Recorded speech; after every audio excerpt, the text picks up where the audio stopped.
ನಮಸ್ಕಾರ ಆತ್ಮೀಯರೇ, ಶಿಶಿರ ರಶ್ಮಿಗೆ ನಿಮಗೆಲ್ಲ ಆತ್ಮೀಯ ಸ್ವಾಗತ. ನಾವಿವತ್ತು ಮೈಸೂರು ಅರಮನೆಯಲ್ಲಿ ನಡೀತಿರೋ ಫ್ಲವರ್ ಶೋ ನೋಡಕ್ಕೆ ಬಂದಿದ್ದೀವಿ. ಪ್ರತಿ ವರ್ಷನೂ ಡಿಸೆಂಬರ್ ಕೊನೆ ವಾರದಲ್ಲಿ ಅರಮನೆಯಲ್ಲಿ ಫ್ಲವರ್ ಶೋ ಆಯೋಜಿಸಿರ್ತಾರೆ. ಈ ವರ್ಷದ ಫ್ಲವರ್ ಶೋ ಡಿಸೆಂಬರ್ 22ನೇ ತಾರೀಕಿಂದ ಶುರು ಆಗಿದೆ. ಇದು ಡಿಸೆಂಬರ್ 31ಕ್ಕೆ ಕೊನೆಗೊಳ್ಳುತ್ತೆ. ಫ್ಲವರ್ ಶೋ ಅಂತೂ ತುಂಬ ಅದ್ಭುತವಾಗಿದೆ ಆತ್ಮೀಯರೇ. ಬನ್ನಿ ಆತ್ಮೀಯರೇ, ನೋಡ್ಕೊಂಡು ಬರೋಣ. ನೋಡಿ ಆತ್ಮೀಯರೇ, ಈಗ ತಾನೇ ಒಳಗಡೆ ಎಂಟರ್ ಆದ್ವಿ. ಎಷ್ಟೊಂದು ಜನ ಬಂದಿದ್ದಾರೆ ನೋಡೋದಕ್ಕೆ. ಇಲ್ಲಿ ನಮಗೆ ಮೊದಲು ಕಾಣಿಸಿದ್ದೆ ಹಂಪಿ ಕಲ್ಲಿನ ರಥದ ಮಾದರಿ. ನಮಗಂತೂ ಇದು ತುಂಬ ವಿಶೇಷ ಅನ್ನಿಸ್ತು. ಯಾಕೆಂದರೆ ಈ ಮಾದರಿನ ತಯಾರು ಮಾಡಿರೋದು ಸಿರಿಧಾನ್ಯಗಳಿಂದ. ನೋಡೋದಕ್ಕಂತೂ ತುಂಬ ಅದ್ಭುತವಾಗಿದೆ ಆತ್ಮೀಯರೇ. ಹಂಪಿಲಿರೋ ಕಲ್ಲಿನ ರಥದ ರೀತಿನೇ ಪ್ರತಿಯೊಂದನ್ನು ಸಿರಿಧಾನ್ಯದಲ್ಲಿ ನಿರ್ಮಾಣ ಮಾಡಿದ್ದಾರೆ. ಮೆಟ್ಲುಗಳು ನೋಡಿ ಆತ್ಮೀಯರೇ, ಎಷ್ಟು ಸುಂದರವಾಗಿ ಕಾಣಿಸ್ತಿದೆ. ಇದರ ಪಕ್ಕದಲ್ಲೇ ನವಗ್ರಹಗಳಿಗೆ ಸಂಬಂಧಿಸಿರೋಂಥ ಗಿಡಗಳನ್ನು ನಾವು ನೋಡ್ಬೋದು. ತುಂಬ ಜನರಿಗೆ ಇದಂತೂ ಗೊತ್ತೇ ಇಲ್ಲ ಆತ್ಮೀಯರೇ. ಇಲ್ಲಿರೋ ಒಂದೊಂದು ಗಿಡನೂ ಒಂದೊಂದು ಗ್ರಹದ ಸಂಕೇತ ಅಂತ ಹೇಳ್ಬೋದು. ಜನರಿಗೆ ನವಗ್ರಹಗಳ ಗಿಡಗಳ ಬಗ್ಗೆ ತಿಳಿಸೋದಕ್ಕೆ ಅಂತಾನೆ ವ್ಯವಸ್ಥಿತವಾಗಿ ಇಲ್ಲಿ ಪಾಟ್ಗಳಲ್ಲಿ ಗಿಡಗಳನ್ನು ಜೋಡಿಸಿಟ್ಟು ಅವುಗಳಿಗೆ ಹೆಸರುಗಳನ್ನು ಕೂಡ ಬರೆದಿಟ್ಟಿದ್ದಾರೆ. ಇದಂತೂ ನಮಗೆ ತುಂಬ ಇಷ್ಟ ಆಯಿತು ಆತ್ಮೀಯರೇ. ಇದೆಲ್ಲದ್ರ ಬಗ್ಗೆ ನಾವು ಕೂಡ ತಿಳ್ಕೊಂಡು ಹಾಗಾಯಿತು. ಇಲ್ಲಿ ನೋಡಿ ಆತ್ಮೀಯರೇ, ಹಂಪಿಯ ಪ್ರಸಿದ್ಧವಾದ ಉಗ್ರ ನರಸಿಂಹನ ಪ್ರತಿಕೃತಿ. ಇದನ್ನು ಕೂಡ ಸಿರಿಧಾನ್ಯದಲ್ಲೇ ತಯಾರಿಸಿದ್ದಾರೆ. ತುಂಬ ಅದ್ಭುತವಾಗಿ ಕಾಣಿಸ್ತಿದೆ ಆತ್ಮೀಯರೇ. ಆಹಾ, ಈ ನವಿಲನ್ನು ನೋಡಿ ಆತ್ಮೀಯರೇ, ಬಣ್ಣ ಬಣ್ಣದ ಹೂಗಳಿಂದಾನೇ ತಯಾರು ಮಾಡಿದ್ದಾರೆ. ಇದ್ರ ಗರಿಗಳನ್ನು ಎಲೆ ಮತ್ತು ಹೂಗಳನ್ನು ಬಳಸ್ಕೊಂಡು ಮಾಡಿದ್ದಾರೆ. ನಿಜವಾಗ್ಲೂ ತುಂಬ ಸುಂದರವಾಗಿ ಕಾಣಿಸ್ತಿದೆ. ನೋಡಿ ಆತ್ಮೀಯರೇ, ಇಲ್ಲೊಂದು ಎಂಟ್ರೆನ್ಸ್ ಮಾಡಿದ್ದಾರೆ. ಬನ್ನಿ ಹಾಗೆ ಒಳಗಡೆ ಹೋಗೋಣ. ನಡೆಯೋ ದಾರಿಲೆಲ್ಲ ಅಕ್ಕಪಕ್ಕದಲ್ಲಿ ಸುಂದರವಾಗಿ ಪಾಟ್ಗಳನ್ನ ಜೋಡಿಸಿಟ್ಟಿದ್ದಾರೆ. ತುಂಬ ಚೆನ್ನಾಗಿದೆ ಆತ್ಮೀಯರೇ. ಇಲ್ಲೇನೋ ದೇವಸ್ಥಾನದ ರೀತಿ ಕಾಣಿಸ್ತಿದೆ. ಬನ್ನಿ ಮುಂದೆ ಹೋಗಿ ನೋಡೋಣ. ನೋಡಿ ಆತ್ಮೀಯರೇ, ಇದು ಸೋಮನಾಥಪುರದ ಚೆನ್ನಕೇಶವ ದೇವಾಲಯ. ನಮಗೆ ಇದನ್ನು ನೋಡಿದ ತಕ್ಷಣ ಬಹಳಷ್ಟು ಖುಷಿ ಆಯಿತು. ನೋಡಿ, ಅದರ ಇತಿಹಾಸವನ್ನು ಕೂಡ ಇಲ್ಲಿ ಬರೆಯಲಾಗಿದೆ. ಅದರ ಮೂಲಕವಾಗಿ ಕೂಡ ನಾವು ಇಲ್ಲಿನ ವಿಷಯಗಳನ್ನು ತಿಳಿದುಕೊಳ್ಳಬಹುದಾಗಿದೆ. ಇದೇ ಚೆನ್ನಕೇಶವ ದೇವರ ಪ್ರತಿಮೆ. ಜೊತೆಗೆ ಈ ಅದ್ಭುತವಾದ ದೇವಾಲಯವನ್ನು ಕೂಡ ಹೂವಿನಿಂದ ನಿರ್ಮಾಣ ಮಾಡಿರ್ತಕ್ಕಂಥದ್ದು ನಿಜಕ್ಕೂ ಕೂಡ ನೋಡೋದಕ್ಕೆ ಬಹಳ ಬಹಳ ಬಹಳ ಸಂತೋಷ ಆಗುತ್ತೆ. ನೋಡಿ, ಅಲ್ಲಿನ ಕಲ್ಲುಗಳಿರ್ಬೋದು, ಅಲ್ಲಿನ ಮೆಟ್ಟಿಲುಗಳಿರ್ಬೋದು ಮತ್ತು ಅದರ ಗೋಪುರಗಳನ್ನು ಈ ಎಲ್ಲವನ್ನು ವೀಕ್ಷಣೆ ಮಾಡೋದೇನಿದೆಯಲ್ಲ, ನಿಜಕ್ಕೂ ಕೂಡ ಬಹಳಷ್ಟು ಖುಷಿ ಕೊಡುತ್ತೆ ಇದು. ಯಾಕೆಂದರೆ ಬಹಳಷ್ಟು ಶ್ರಮವಹಿಸಿ ಇದನ್ನು ಮಾಡಿದ್ದಾರೆ. ಯಾಕೆಂತಂದರೆ ನೋಡಿ, ಒಂದು ದೇವಾಲಯವನ್ನು ಈ ಹೂಗಳಿಂದ ನಿರ್ಮಿಸೋದಂತಂದರೆ ಅಷ್ಟು ಸರಳದ ಕೆಲಸ ಅಲ್ಲ ಇದು. ಆದರೆ ಇವತ್ತಿನ ದಿವಸ ಈ ಒಂದು ಫ್ಲವರ್ ಶೋ ಮೂಲಕವಾಗಿ ಇಂತಹ ಒಂದು ಪವಿತ್ರವಾದ ದೇವಾಲಯವನ್ನು ಕಣ್ತುಂಬಿಕೊಳ್ತಕ್ಕಂಥ ಒಂದು ಅವಕಾಶ ನಮಗೆ ಸಿಕ್ಕಿರೋದು ನಿಜಕ್ಕೂ ಕೂಡ ಬಹಳಷ್ಟು ಸಂತಸ ತಂದಿದೆ. ಇದನ್ನು ನೋಡಿ ಆತ್ಮೀಯರೇ, ಇದು ಮಲೈ ಮಹದೇಶ್ವರ ಬೆಟ್ಟ. ಇಲ್ಲಿ ದೇವರನ್ನು ಕೂಡ ಪ್ರತಿಷ್ಠಾಪಿಸಲಾಗಿದೆ. ಬೆಳಗಿನ ಸಂದರ್ಭದಲ್ಲಿ ಇದನ್ನು ನಾವು ನೋಡೋದಕ್ಕೆ ಲಭ್ಯವಿರುತ್ತೆ. ನೋಡಿ ಆತ್ಮೀಯರೇ, ದೀಪಾಲಂಕಾರನ ಎಷ್ಟು ಸುಂದರವಾಗಿ ಮಾಡಿದ್ದಾರೆ. ಇಲ್ಲಿ ಹೂ ಗಿಡಗಳನ್ನು ಜೋಡಿಸೋದಷ್ಟೇ ಅಲ್ಲ, ಅವುಗಳಿಗೆ ದೀಪಾಲಂಕಾರ ಮಾಡಿರೋದು ತುಂಬ ವಿಶೇಷ ಅನ್ನಿಸ್ತು. ಆನೆ ನೋಡಿ ಆತ್ಮೀಯರೇ, ನಮಗೆ ಮೈಸೂರು ಅಂದ ತಕ್ಷಣನೇ ನೆನಪಾಗೋದು ಆನೆಗಳು. ಎಷ್ಟು ಸುಂದರವಾಗಿ ಗುಲಾಬಿ ಹೂಗಳಿಂದ ಆನೆನ ನಿರ್ಮಾಣ ಮಾಡಿದ್ದಾರೆ. ಕಲರ್ ಕಾಂಬಿನೇಷನ್ ನೋಡಿ ಆತ್ಮೀಯರೇ, ಎಷ್ಟು ಸೊಗಸಾಗಿದೆ. ಬನ್ನಿ ಆತ್ಮೀಯರೇ, ಮುಂದಿನ ಕಲಾಕೃತಿನ ನೋಡೋಣ. ತುಂಬ ಜನ ಬಂದಿದ್ದಾರೆ ಆತ್ಮೀಯರೇ ಫ್ಲವರ್ ಶೋಗೆ. ಜನ ಅಂತೂ ತುಂಬಾ ಈ ಫ್ಲವರ್ ಶೋನ ಎಂಜಾಯ್ ಮಾಡ್ತಿದ್ದಾರೆ, ಫೋಟೋ ತೆಗಿತಿದ್ದಾರೆ. ಅವ್ರ ಫ್ಯಾಮಿಲಿ ಸಮೇತ ಬಂದು ಎಂಜಾಯ್ ಮಾಡ್ತಿದ್ದಾರೆ. ಇಲ್ಲಿ ನೋಡಿ ಆತ್ಮೀಯರೇ, ಇದು ಹಂಪಿ ವಿರೂಪಾಕ್ಷನ ಪ್ರತಿಕೃತಿ. ಇದನ್ನು ಸಂಪೂರ್ಣವಾಗಿ ಸೇವಂತಿಗೆ ಹೂಗಳಿಂದಾನೇ ತಯಾರು ಮಾಡಿದ್ದಾರೆ. ಎಷ್ಟು ಚೆನ್ನಾಗಿ ಕಾಣಿಸ್ತಿದೆ ನೋಡಿ. ಇಲ್ಲಿ ನೋಡಿ ಆತ್ಮೀಯರೇ, ಇದೆಷ್ಟು ಸುಂದರವಾಗಿದೆ. ಬಿಂದಿಗೆಯಿಂದ ನೀರು ಸುರಿತಿದೆಯೇನೋ ಅನ್ನೋ ಥರ ಕಾಣಿಸ್ತಿದೆ. ಆ ರೀತಿ ಫ್ಲವರ್ಸ್ನ ಅರೇಂಜ್ ಮಾಡಿದ್ದಾರೆ. ಪ್ರತಿಯೊಬ್ಬರು ಕೂಡ ಬಹಳಷ್ಟು ಇಷ್ಟಪಟ್ಟು ನೋಡ್ತಕ್ಕಂಥ ಕಲಾಕೃತಿ ಇದು. ನೋಡಿ, ಆ ಬಿಂದಿಗೆಯಿಂದ ನೀರು ಹೇಗೆ ಸುರಿತಿದೆ ಅನ್ನೋದನ್ನು ಎಷ್ಟು ಅದ್ಭುತವಾಗಿ ಇಲ್ಲಿ ಚಿತ್ರಿಸಿದ್ದಾರೆ ಅಂತೇಳಿ ನಾವು ಕಾಣಬಹುದಾಗಿದೆ. ನೋಡಿ, ಆ ಹೂಗಳಿಂದ ಅಲಂಕೃತಗೊಂಡಂಥ ಆ ಬಿಂದಿಗೆ ಎಷ್ಟು ಅದ್ಭುತವಾಗಿದೆ ಅಲ್ವಾ? ನಿಜಕ್ಕೂ ಕೂಡ ಇದನ್ನು ತಯಾರಿಸಿದವರಿಗೆ ನಾವು ಧನ್ಯವಾದಗಳನ್ನು ಹೇಳಲೇಬೇಕು. ಇಲ್ಲಿ ನೋಡಿ ಆತ್ಮೀಯರೇ, ಚಿಟ್ಟೆ ಇದೆ, ಎಷ್ಟು ಸುಂದರವಾಗಿ ಕಾಣಿಸ್ತಿದೆ. ನಾನಂತೂ ಇಮ್ಯಾಜಿನ್ ಕೂಡ ಮಾಡ್ಕೊಂಡಿರ್ಲಿಲ್ಲ ಹೂವಲ್ಲಿ ಈ ರೀತಿ ಚಿಟ್ಟೆನ ಮಾಡ್ಬೋದು ಅಂತ. ಅಬ್ಬಾ, ಎಷ್ಟು ಸುಂದರವಾಗಿ ಕಾಣಿಸ್ತಿದೆ ನೋಡಿ.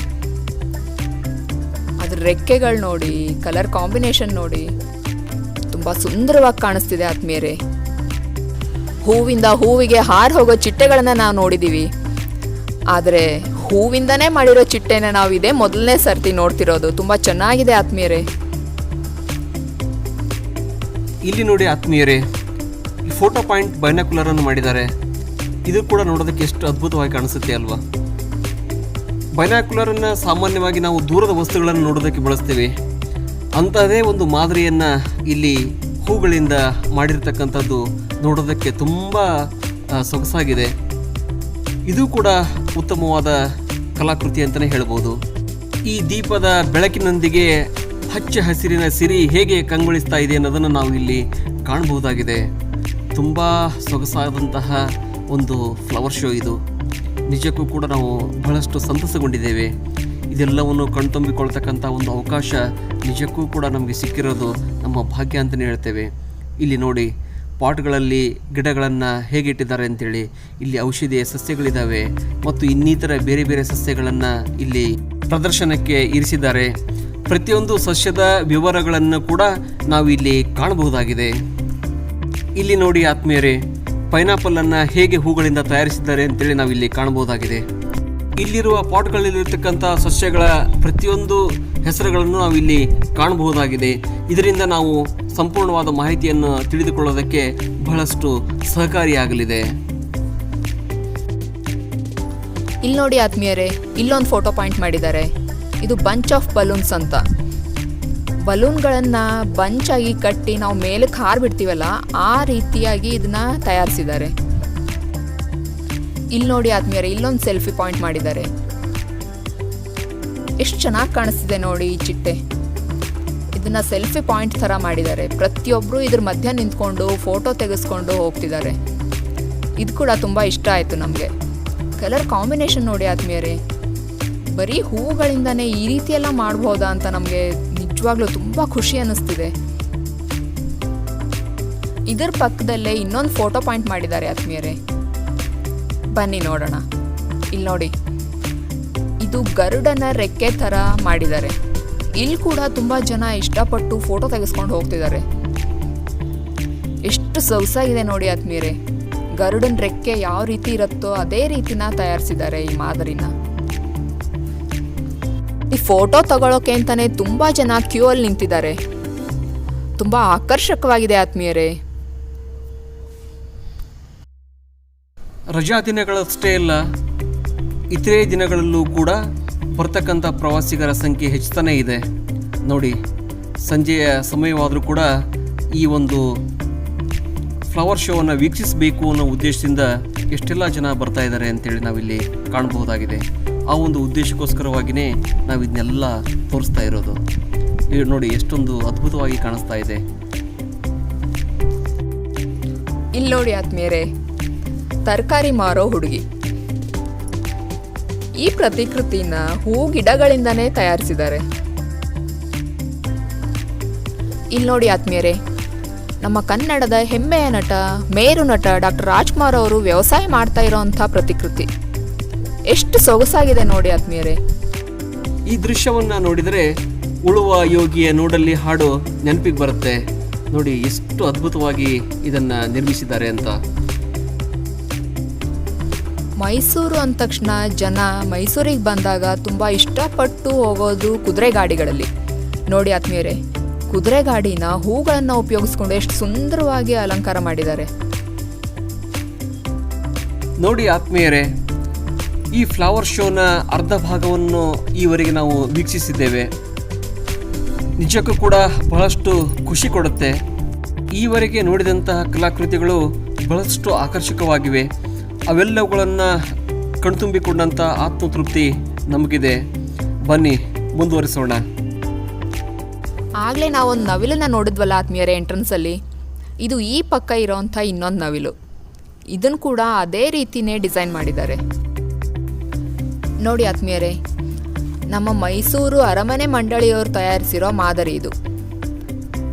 ತುಂಬ ಚೆನ್ನಾಗಿ ಕಾಣಿಸ್ತಿದೆ.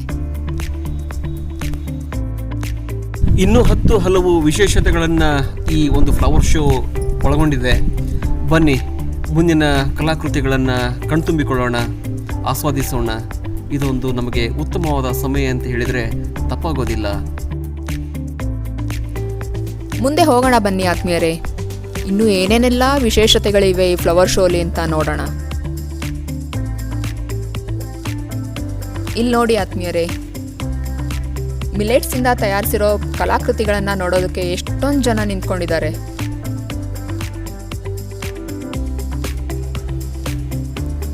ಶ್ರೀಕಂಠದತ್ತ ನರಸಿಂಹರಾಜ ಒಡೆಯರ್ ಅವರ ಪ್ರತಿಮೆನ ಮಿಲೆಟ್ಸಿಂದ ತಯಾರಿಸಿದ್ದಾರೆ. ನಿಜಕ್ಕೂ ಅವರೇ ನಿಂತ್ಕೊಂಡಿರೋ ಹಾಗೆ ಕಾಣಿಸ್ತಿಲ್ವಾ? ಇಲ್ಲಿ ನೋಡಿ ಆತ್ಮೀಯರೇ, ಮೈಸೂರು ಮಹಾರಾಜ ನಾಲ್ವಡಿ ಕೃಷ್ಣರಾಜ ಒಡೆಯರ್ ಅವರ ಪ್ರತಿಮೆ ಸಿರಿಧಾನ್ಯಗಳಿಂದ ತಯಾರಿಸಿದ್ದಾರೆ. ಅವ್ರು ಹೊತ್ಕೊಂಡಿರೋ ಶಾಲ್ ನೋಡಿ ಆತ್ಮೀಯರೇ, ನಿಜವಾಗ್ಲೂ ಬಟ್ಟೆನೇ ಏನೋ ಅನ್ನೋ ಥರ ತಯಾರು ಮಾಡಿದ್ದಾರೆ. ಇಲ್ಲಿ ನೋಡಿ ಆತ್ಮೀಯರೇ, ಮಹಾರಾಣಿ ಕೆಂಪನಂಜಮ್ಮಣ್ಣಿ ಅವರ ಪ್ರತಿಮೆ, ಇದನ್ನ ಕೂಡ ಸಿರಿಧಾನ್ಯದಲ್ಲೇ ತಯಾರಿಸಿದ್ದಾರೆ. ಇಷ್ಟು ಸೊಗಸಾಗಿದೆ ನೋಡಿ ಆತ್ಮೀಯರೇ, ಅದ್ಭುತ ಅನಿಸುತ್ತೆ ನೋಡಿದ್ರೆ. ಇಷ್ಟು ಸುಂದರವಾಗಿ ಆ ಸೀರೆನ ನಿಜವಾಗ್ಲೂ ಬಟ್ಟೆ ಥರನೇ ತಯಾರಿಸಿದ್ದಾರೆ ಮಿಲೆಟ್ಸಿಂದ. ನೋಡಿ ಆತ್ಮೀಯರೇ, ಅರಮನೆಯ ದೀಪಾಲಂಕಾರ ಆರಂಭ ಆಗಿದೆ. ಇನ್ನು 2 ಗಂಟೆಗಳ ಕಾಲ ದೀಪಾಲಂಕಾರ ಇರುತ್ತೆ. ಫ್ಲವರ್ ಶೋ ಮುಗಿಯೋವರೆಗೂ ಸಂಜೆ 7 ಗಂಟೆಯಿಂದ ರಾತ್ರಿ 9 ಗಂಟೆವರೆಗೂ ದೀಪಾಲಂಕಾರ ಇರುತ್ತೆ ಆತ್ಮೀಯರೇ. ಈ ಸಮಯದಲ್ಲಿ ನಾವು ಹೂಗಳ ಅಂದದ ಜೊತೆಗೆ ಅರಮನೆಯ ಅಂದವನ್ನು ಕೂಡ ಸವಿಬಹುದು. ಇಲ್ಲಿ ನೋಡಿ ಆತ್ಮೀಯರೇ, ಹಚ್ಚೇವು ಕನ್ನಡದ ದೀಪ ಅಂತ ಒಂದು ಕಲಾಕೃತಿನ ತಯಾರಿಸಿದ್ದಾರೆ. ಒಂದು ಹಣತೆಯಲ್ಲಿ ನಮ್ಮ ಕರ್ನಾಟಕವನ್ನು ಬೆಳಗಿಸಿದ್ದಾರೆ. ಎಷ್ಟು ಸುಂದರವಾಗಿ ಕಾಣಿಸ್ತಿದೆ ನೋಡಿ ಆತ್ಮೀಯರೇ. ಈ ಕಲ್ಪನೆನೇ ಸುಂದರ ಅಲ್ವಾ? ನಮ್ಮ ಕನ್ನಡದ ದೀಪ ಅನ್ನೋದು ಎಷ್ಟು ಸುಂದರವಾದ ಕಲ್ಪನೆ ನೋಡಿ.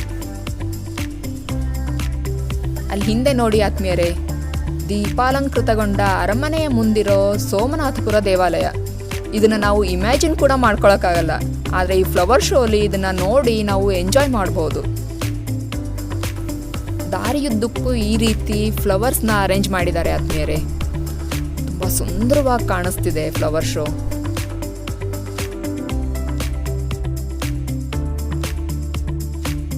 ಇಲ್ಲಿ ನೋಡಿ ಆತ್ಮೀಯರೇ, ತರಕಾರಿ ಮತ್ತು ಹಣ್ಣುಗಳ ಕೆತ್ತನೆ ಎಷ್ಟು ಸುಂದರವಾಗಿ ಕಾಣಿಸ್ತಿದೆ ನೋಡಿ. ನಮ್ಮ ಬಾಪೂಜಿ ಇದ್ದಾರೆ, ನಮ್ಮ ವರಕವಿ ಬೇಂದ್ರೆ ಅವರಿದ್ದಾರೆ, ಡಾಕ್ಟರ್ BR ಅಂಬೇಡ್ಕರ್ ಅವರಿದ್ದಾರೆ, ಸ್ವಾಮಿ ವಿವೇಕಾನಂದರಿದ್ದಾರೆ. ಎಷ್ಟು ಚೆನ್ನಾಗಿ ಮಾಡಿದ್ದಾರೆ ನೋಡಿ. ಈ ಕೆಳಗಿನ ಸಾಲಲ್ಲಿ ನಾವು ಸಿದ್ದರಾಮಯ್ಯ ಅವ್ರನ್ನ, DK ಶಿವಕುಮಾರ್ ಅವ್ರನ್ನ, HC ಮಹದೇವಪ್ಪ ಅವ್ರನ್ನ ನೋಡ್ಬೋದು. ನೋಡಿ ಆತ್ಮೀಯರೇ, ನೆಕ್ಸ್ಟ್ ಸಾಲಲ್ಲಿ ನಮ್ಮ ಅಬ್ದುಲ್ ಕಲಾಂ ಅವರು, ನಮ್ಮ ಕುವೆಂಪು ಅವರು, ವೀರಯೋಧ ಪ್ರಾಂಜಲ್ ಅವರು, ನಮ್ಮ ನೇತಾಜಿ ಸುಭಾಷ್ ಚಂದ್ರ ಬೋಸ್ ಅವರು ಈ ಚಿತ್ರಗಳಲ್ಲಿ ಕಾಣಿಸ್ತಾರೆ. ಇಲ್ಲಿ ನೋಡಿ ಆತ್ಮೀಯರೇ, ಇಕೆಬಾನ ಫ್ಲವರ್ ಅರೇಂಜ್ಮೆಂಟ್ನ ನೋಡ್ಬೋದು. ಈ ಫ್ಲವರ್ ಅರೇಂಜ್ಮೆಂಟ್ನ ಇಕೆಬಾನ ಸ್ಟೈಲ್ ಅಂತ ಕರೀತಾರೆ.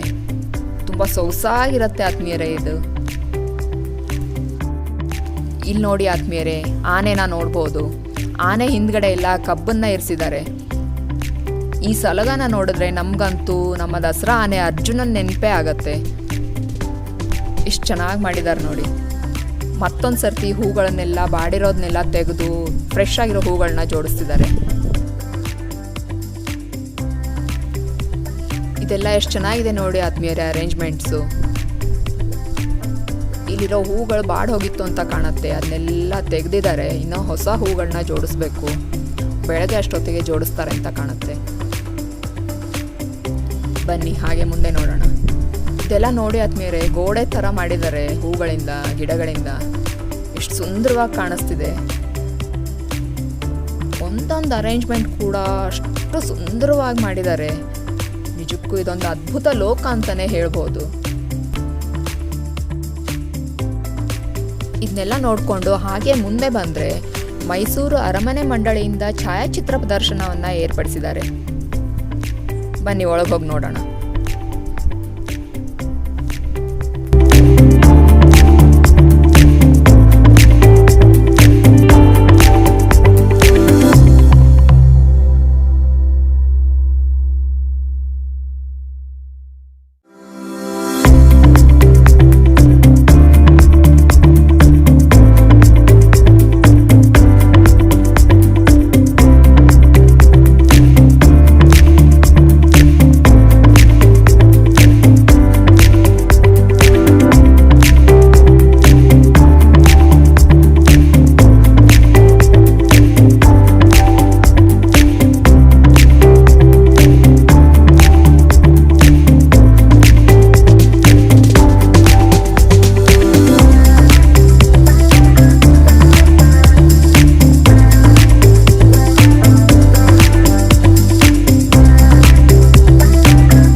ಪ್ರಾಂಗಣದಲ್ಲಿ LED ಸ್ಕ್ರೀನನ್ನು ನಿರ್ಮಿಸಿದ್ದಾರೆ. ಈ ಮೂಲಕವಾಗಿ ನಾವು ಹಲವು ಸಂಗತಿಗಳನ್ನು ತಿಳಿದುಕೊಳ್ಳೋದಕ್ಕೆ ಬಹಳಷ್ಟು ಸಹಕಾರಿಯಾಗಲಿದೆ. ಬಹಳಷ್ಟು ಸಂಖ್ಯೆಯಲ್ಲಿ ಜನರು ಇಲ್ಲಿ ಕುತ್ಕೊಂಡು ಇದನ್ನು ವೀಕ್ಷಣೆ ಮಾಡ್ತಾ ಇದ್ದಾರೆ. ನೋಡಿ ಆತ್ಮೀಯರೇ, ಇತ್ತೀಚೆಗೆ ನಮ್ಮನ್ನಗಲಿದ ವೀರ ಮರಣವನ್ನಪ್ಪಿದ ಅರ್ಜುನ ಆನೆಯ ಸವಿ ನೆನಪಿಗೋಸ್ಕರ ಇಲ್ಲಿ ಛಾಯಾಚಿತ್ರಗಳ ಪ್ರದರ್ಶನವನ್ನು ಏರ್ಪಡಿಸಿದ್ದಾರೆ. ನೋಡ್ಕೊಂಬರೋಣ ಬನ್ನಿ. ನಮ್ಮ ನಾಡದೇವಿ ಚಾಮುಂಡೇಶ್ವರಿಯನ್ನ ಅಂಬಾರಿಯಲ್ಲಿ ಹೊತ್ತು ಮೆರೆಸಿದ ಅರ್ಜುನ ಇವಾಗ ಇಲ್ಲ ಅಂದರೆ ನಿಜಕ್ಕೂ ಅದು ಕಣ್ಣೀರು ತರಿಸೋವಂಥದ್ದು. ವೀರ ಮರಣವನ್ನು ಹೊಂದಿದ ಅರ್ಜುನನಿಗೆ ನಾವೊಂದು ಸೆಲ್ಯೂಟ್ ಹೊಡಿಲೇಬೇಕು.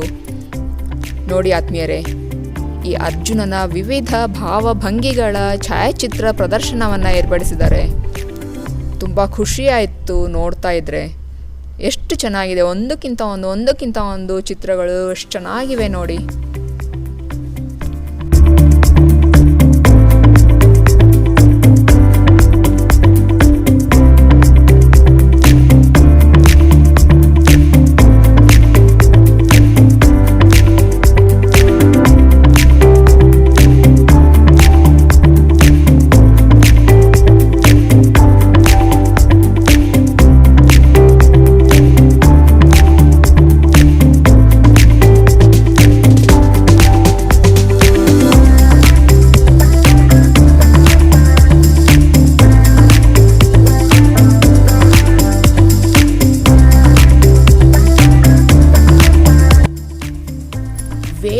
ಪೇಪರ್ಸ್ ಮತ್ತು ಪ್ಲಾಸ್ಟಿಕ್ಕಿಂದ ಈ ರೀತಿ ಉಪಯುಕ್ತ ವಸ್ತುಗಳನ್ನು ತಯಾರಿಸಿದ್ದಾರೆ ಆತ್ಮೀಯರೇ. ಅದರ ಪ್ರದರ್ಶನ ಕೂಡ ಏರ್ಪಡಿಸಿದ್ದಾರೆ.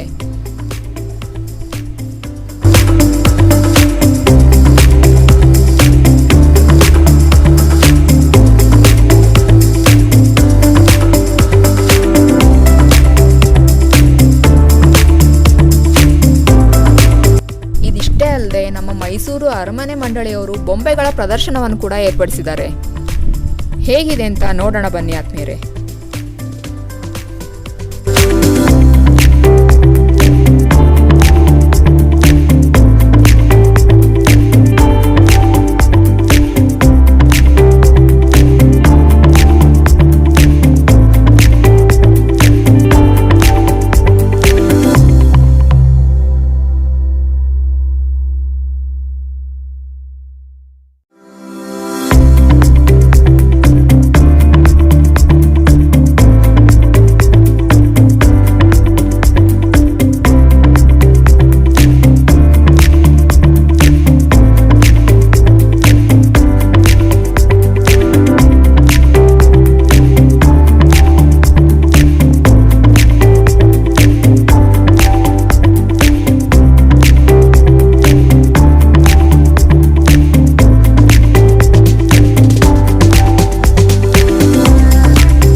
ಬೊಂಬೆಗಳ ಪ್ರದರ್ಶನವನ್ನು ನೋಡಿ ಹೊರಬಂದಾಗ ನಮಗೆ ಕಂಡಂಥ ಅದ್ಭುತವಾದ ದೃಶ್ಯ ಇದು.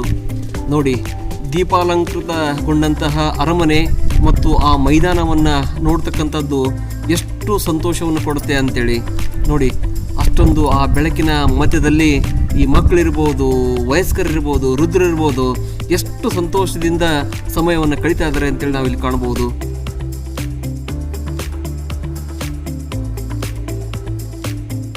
ಇಲ್ಲಿ ನೋಡಿ ಆತ್ಮೀಯರೇ, ಇದೆಲ್ಲ ತರಕಾರಿ ಗಿಡಗಳು.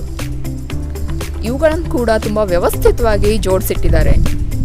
ಇದರಲ್ಲಿ ಬದನೆಕಾಯಿ, ಮೆಣಸಿನಕಾಯಿ, ಮೂಲಂಗಿ, ನವಿಲುಕೋಸು, ಈ ರೀತಿ ಮುಂತಾದ ತರಕಾರಿಗಳಿವೆ ಆತ್ಮೀಯರೇ. ತುಂಬ ವ್ಯವಸ್ಥಿತವಾಗಿ ಜೋಡಿಸಿಟ್ಟಿರೋದ್ರಿಂದ ಅದ್ಭುತವಾಗಿ ಕಾಣಿಸ್ತಿದೆ.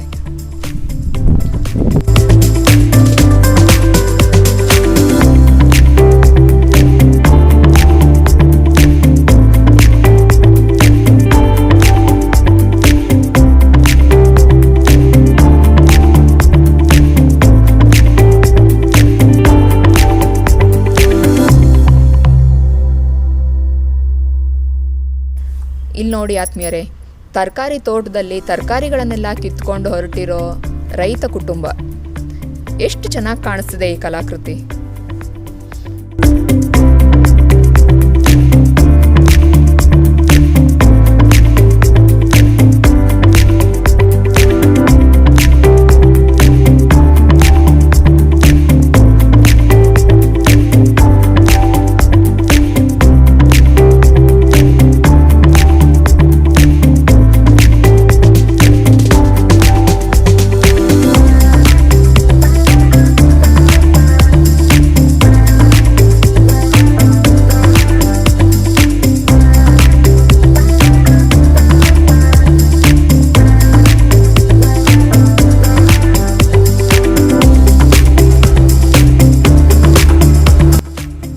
ಇಲ್ಲಿ ನೋಡಿ ಆತ್ಮೀಯರೇ, ಈ ಎಲ್ಲ ಕಲಾಕೃತಿಗಳು ಮಕ್ಕಳಿಗಂತೂ ತುಂಬಾ ಇಷ್ಟ ಆಗೋವಂಥ ಕಲಾಕೃತಿಗಳು. ಇದನ್ನು ಮಕ್ಕಳ ವಿಭಾಗ ಅಂತಲೇ ಹೇಳ್ಬೋದು. ಇಲ್ಲಿ ಬಾಲಕೃಷ್ಣ ಇದ್ದಾನೆ, ಛೋಟಾ ಭೀಮ್ ಇದ್ದಾನೆ, ಸೂಪರ್ ಮ್ಯಾನ್ ಇದ್ದಾನೆ, ಮಶ್ರೂಮ್ಗಳಿವೆ, ಪೆಂಗ್ವಿನ್ ಇದೆ, ಸ್ಪೈಡರ್ ಮ್ಯಾನ್ ಇದ್ದಾನೆ. ಈ ಎಲ್ಲ ಸಸ್ಯಗಳಿಗೂ ಲೈಟ್ ಅರೇಂಜ್ಮೆಂಟ್ ಮಾಡಿರೋದ್ರಿಂದ ತುಂಬ ಚೆನ್ನಾಗಿ ಕಾಣಿಸ್ತಿದೆ. ಮಕ್ಕಳಿಗಂತೂ ಆಕರ್ಷಕವಾದದ್ದಿದು. ಮಕ್ಕಳಂತೂ ತುಂಬಾ ಎಂಜಾಯ್ ಮಾಡ್ತಿದ್ದಾರೆ. ಈ ಫ್ಲವರ್ ಶೋಲಿ ಮಕ್ಕಳೇ ತುಂಬ ಜಾಸ್ತಿ ಇರೋದು. ತುಂಬ ಚೆನ್ನಾಗಿದೆ ಆತ್ಮೀಯರೇ ಫ್ಲವರ್ ಶೋ. ಹೊಸ ವರ್ಷಕ್ಕೆ ಒಂದು ಶುಭಾರಂಭ ಅಂತಲೇ ಹೇಳ್ಬೋದು ಇದನ್ನು. ಇದಿನ್ನೂ 31ನೇ ತಾರೀಕುವರೆಗೂ ಇದೆ. ನಿಮ್ಗೆ ಯಾರ್ಯಾರಿಗೆ ಆಸಕ್ತಿ ಇದೆಯೋ ಖಂಡಿತ ಮೈಸೂರಿಗೆ ಬಂದರೆ ಈ ಫ್ಲವರ್ ಶೋನ ನೋಡ್ಕೊಂಡು ಹೋಗಿ. ನೋಡಿದ್ರಲ್ಲ ಆತ್ಮೀಯರೇ, ಈ ವಿಡಿಯೋ ನಿಮಗೆ ಇಷ್ಟ ಆಗಿದ್ರೆ ವಿಡಿಯೋನ ಲೈಕ್ ಮಾಡಿ, ಶೇರ್ ಮಾಡಿ, ನಿಮ್ಮ ಅನಿಸಿಕೆ ಅಭಿಪ್ರಾಯಗಳನ್ನು ಕಮೆಂಟಲ್ಲಿ ತಿಳಿಸಿ. ನೀವಿನ್ನೂ ನಮ್ಮ ಚಾನಲ್ನ ಸಬ್ಸ್ಕ್ರೈಬ್ ಮಾಡಿಲ್ಲ ಅಂದರೆ ಸಬ್ಸ್ಕ್ರೈಬ್ ಮಾಡಿ, ಸಪೋರ್ಟ್ ಮಾಡಿ. ಮುಂದಿನ ವಿಡಿಯೋಲಿ ಮತ್ತೆ ಸಿಗೋಣ. Thank you.